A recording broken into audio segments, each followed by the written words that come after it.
जिंदगी पर बनने वाली वीडियो सीरीज का पार्ट 4 है। कल हमने सरकार दो आलम सल्लल्लाहु अलैहि वसल्लम की पैदाइश के बारे में बड़ा तफसील से सुना, लेकिन क्या आपको पता है जिस साल सरकार दो आलम सल्लल्लाहु अलैहि वसल्लम की पैदाइश हुई उस साल को अरबी में आमुल फील कहते हैं।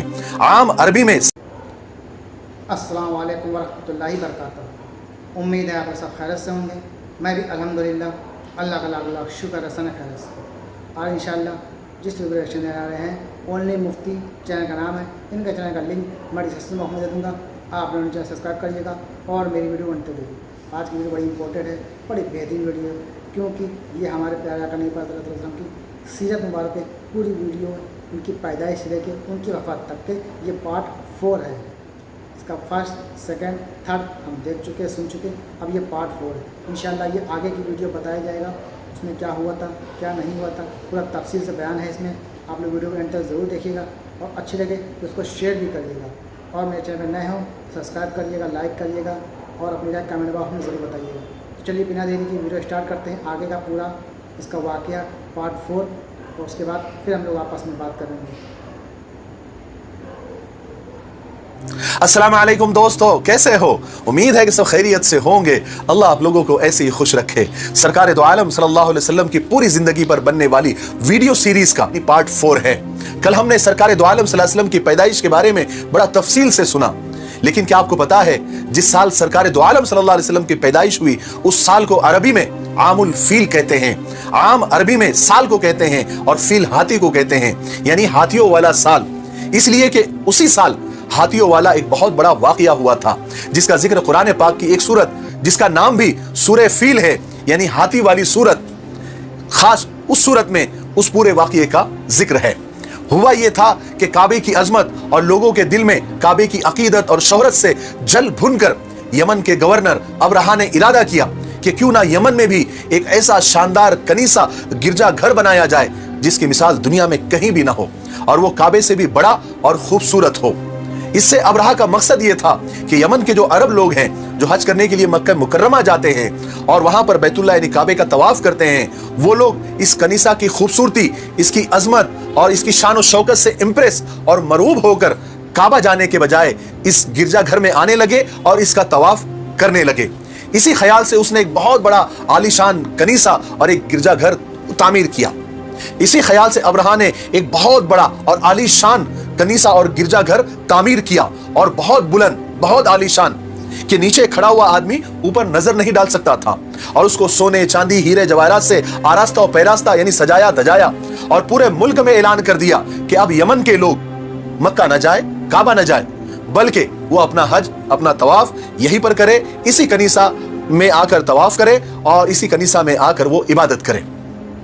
हालांकि अरब में बुत परस्ती गालिब आ गई थी, लोग बुतों की पूजा करते थे, अलग अलग कबीलों के अलग अलग बुत थे, मगर दीन इब्राहिम और काबे की अजमत और मोहब्बत उनके दिलों में पैवस्त थी, यानी बहुत ज्यादा थी।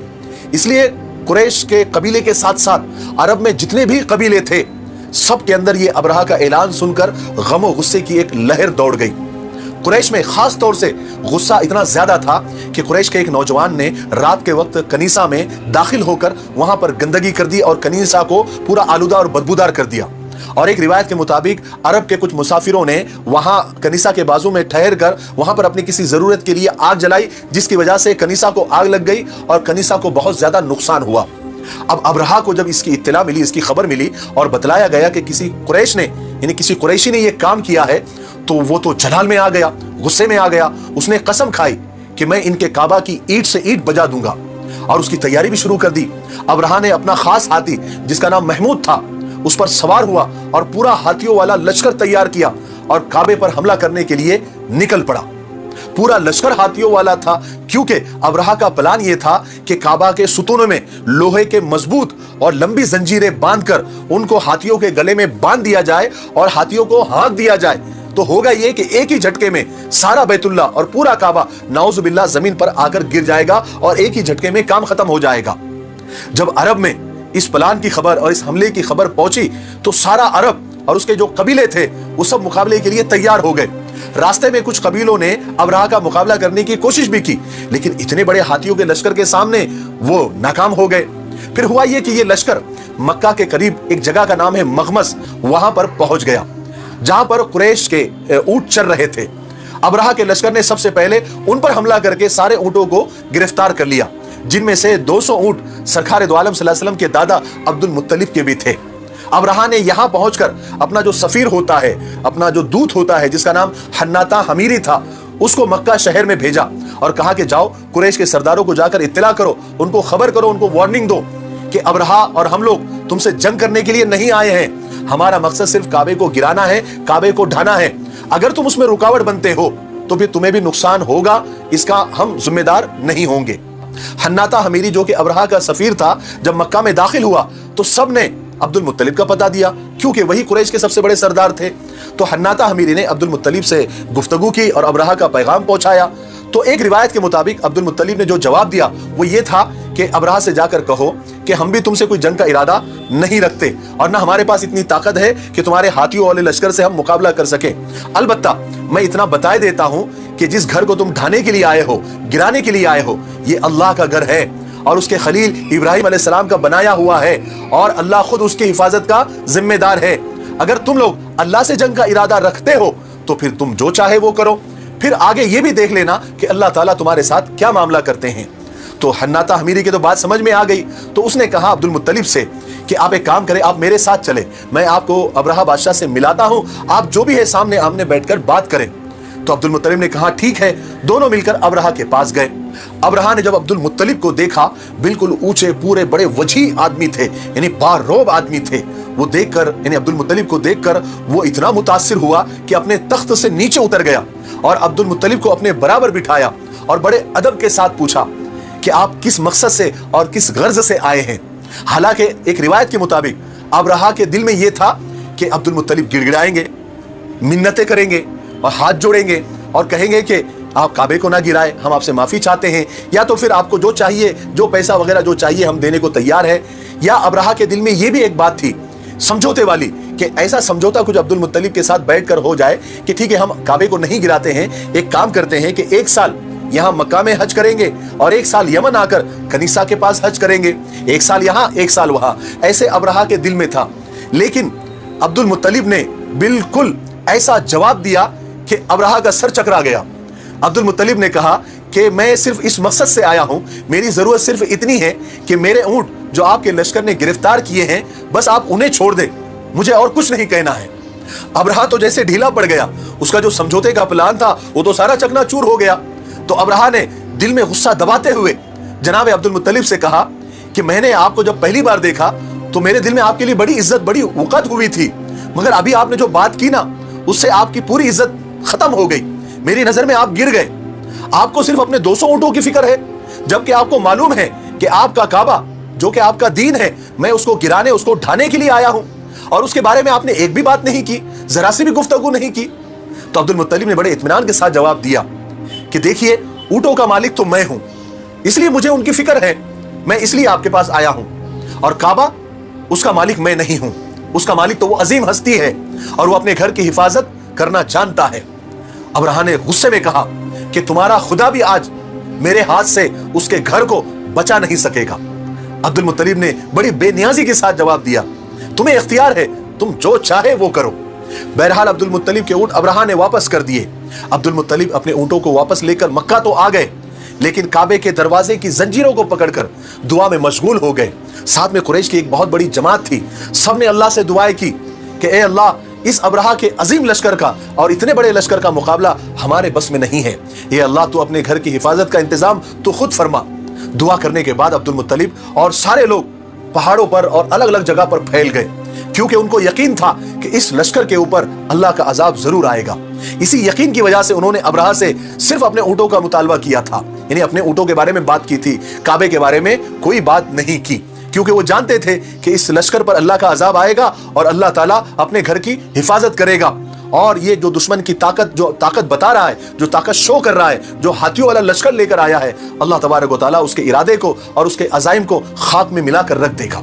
बहरहाल सुबह हुई तो अबरहा ने अपने लश्कर को तैयार होने का हुक्म दिया कि चलो आज बैतुल्लाह पर चढ़ाई करनी है, उसको ढाना है, उसको गिराना है, वक्त आ गया है। सब अपने अपने तैयारी में लग गए। अबरहा अपने खास हाथी के पास आया और उसको उठाने लगा लेकिन हाथी है कि उठने को तैयार ही नहीं।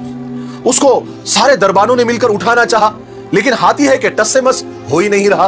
वो बिल्कुल पत्थर बनकर जमीन पर जम गया। बड़े बड़े लोहे के नेजों से उसको मारा गया, मगर हाथी ने उसकी परवाह नहीं की। यहां तक कि उसके नाक में लोहे के आंकड़े डालकर उसको खींचने की कोशिश की गई, लेकिन वो हाथी खड़ा ही नहीं हुआ।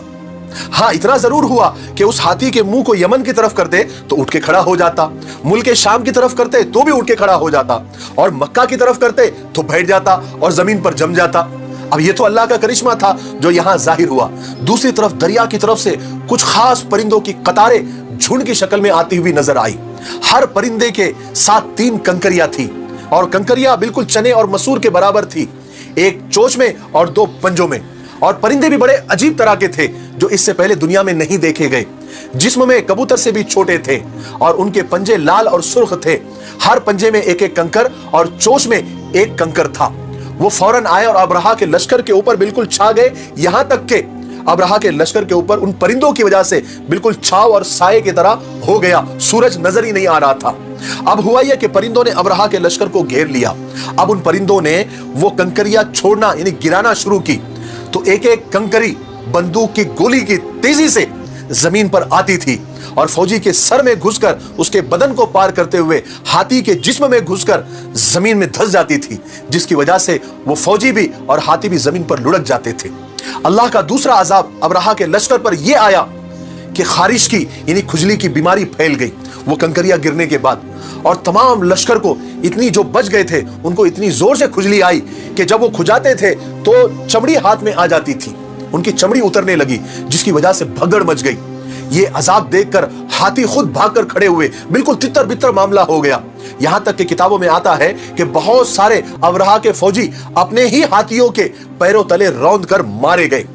लेकिन अबरहा चूंकि ये तो बादशाह था, ये सबसे बड़ा था, इसलिए अल्लाह तबारक व तआला को इसको सख्त सजा देनी थी, इसको तड़पा तड़पा कर मारना था, क्योंकि अल्लाह के घर को गिराने के लिए आया था। तो वो फौरन हलाक नहीं हुआ, अल्लाह ने उसको फौरन हलाक नहीं किया, बल्कि उसके जिस्म में ऐसा जहर चढ़ गया, सरायत कर गया कि उसका एक एक जोड़ सड़कर गिरने लगा आहिस्ता आहिस्ता। इसी हाल में वो वापस यमन भी लाया गया, और दारुल हुकूमत जो यमन की दारुल हुकूमत थी सना पहुंचते पहुंचते उसका सारा बदन टुकड़े टुकड़े होकर बह गया और वो वहीं पर मर गया। और इसी तरह अल्लाह तबारक व तआला ने अबरहा को हलाक किया और अपने घर की हिफाजत की। आज के लिए इतना काफी है, क्योंकि वीडियो काफी लंबी हो रही है। 5वें हिस्से में हम सुनेंगे कि सरकार दो आलम सल्लल्लाहु अलैहि वसल्लम के पैदा होने के बाद, इस दुनिया में आने के बाद दुनिया में क्या क्या अजीब करिश्मे हुए, यहूदी दुनिया में किस तरह खलबली मची, कहां क्या हुआ, दुनिया के कोने कोने में किस तरह सरकार के आने की खबर पहुंची, और जमीन से लेकर आसमानी दुनिया तक किस तरह खुशियां मनाई जाने लगी। बस थोड़ा इंतजार करें, तब तक मेरे लिए, पूरी उम्मत के लिए और पूरी इंसानियत के लिए खैर और भलाई की दुआ करते रहें। अस्सलामु अलैकुम व रहमतुल्लाहि व बरकातुहू। तो दोस्तों, ये तमाम रिएक्शन मोहम्मद सब के लिए पार्ट 4। उम्मीद है वीडियो अच्छी लगी होगी, क्योंकि हमारे प्यारे का नबी सल्लल्लाहु अलैहि वसल्लम की सीरत मुबारक पर ये पूरी सीरीज़ है। इंशाअल्लाह में चाहते बारी बारी से लेके आएंगे, रोज़ एक वीडियो इंशाअल्लाह ज़रूर अपलोड करेंगे, और आप लोग बारी बारी से देखिए भी, अपनी राय बताइए, और इस वीडियो को खूब शेयर भी करिए, क्योंकि 12 रबीउल का महीना भी चल रहा है। हमारे प्यारा का नबी सल्लल्लाहु अलैहि वसल्लम की पैदाइश का भी समझ लीजिए यही महीना है, और इसीलिए मैं ये सीरीज़ भी शुरू करी इसी महीने। तो इंशाअल्लाह मैं चाहता हूँ आपको ज़रूर अच्छी लगेगी, अच्छी लगे तो बस शेयर करिएगा। तो फिर मिलेंगे इंशाअल्लाह नेक्स्ट वीडियो में, तब तक के लिए अस्सलाम वालेकुम व रहमतुल्लाहि व बरकातुहू।